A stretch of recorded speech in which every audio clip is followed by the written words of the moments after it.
PSM Makassar bakal menghadapi Persis Solo di lanjutan Liga 1 pekan ke-11.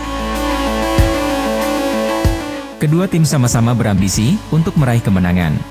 Persis Solo, yang bertindak sebagai tuan rumah, tak ingin kalah begitu saja. Di sisi tim tamu, PSM tentunya bakal berusaha mempertahankan rekor tak terkalahkannya di Liga 1.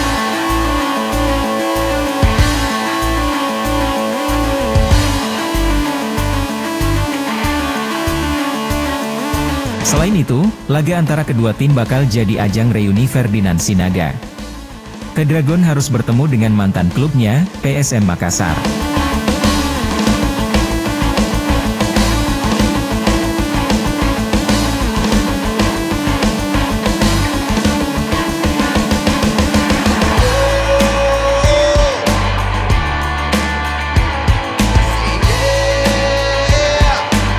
Kedragon mengaku, mantan timnya itu saat ini sangat bagus. Mereka memiliki rekor sangat luar biasa.